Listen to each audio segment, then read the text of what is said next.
on imagine que, enfin moi je me disais en lisant que ça n'a pas dû être facile d'approcher et d'analyser avec une grande rigueur, parce qu'on sent que c'est bien sûr ton souci, des domaines auxquels on reproche souvent de ne pas être tangibles, voire de ne pas exister quand on les critique vraiment.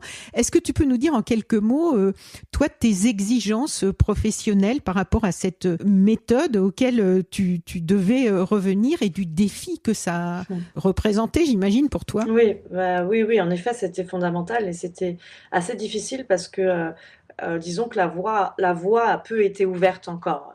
Il y a de plus en plus de travaux qui sont intéressants sur ces questions-là. Je pense notamment par exemple, au travail de Vinciane Després, sur les esprits, qui sont des ouvertures pour moi, disons des ouvertures méthodologiques, mais c'est pas facile de trouver des travaux, enfin, en tout cas, au moment où j'écrivais la thèse et puis après le livre, j'avais besoin, enfin, je cherchais une boussole que je ne trouvais pas.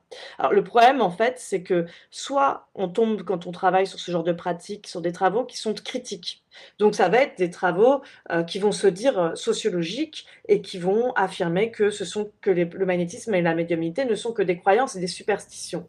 Mais lorsque On sent qu'il y a un parti pris voilà, avant même le... voilà, il y a D'accord. un parti pris avant d'étudier la pratique. Alors c'est problématique parce que si le rôle de la sociologie, c'est de comprendre des pratiques, pour moi, le rôle de la sociologie, c'est de d'écrire, comprendre des pratiques pour expliquer par l'histoire ces pratiques-là et expliquer leur répression.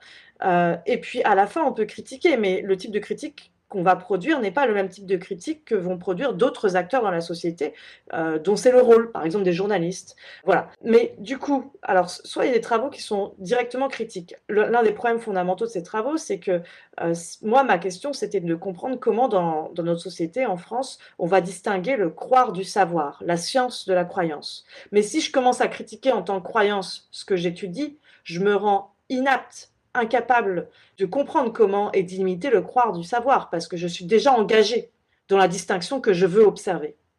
Mais inversement, il y a un autre parti pris qui pour moi est tout aussi problématique et qui d'ailleurs est tout aussi présent dans la littérature sur la magie, c'est celui de dire, mais vous voyez, ça existe vraiment.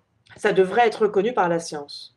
En fait, c'est le même problème, c'est le même problème inversé, c'est symétrique inversé, mais c'est exactement le même problème qui revient à, au lieu de critiquer la pratique, à critiquer ceux qui n'ont pas compris cette pratique, mais ou à critiquer les personnes aussi qui participent à dire que cette pratique est une superstition.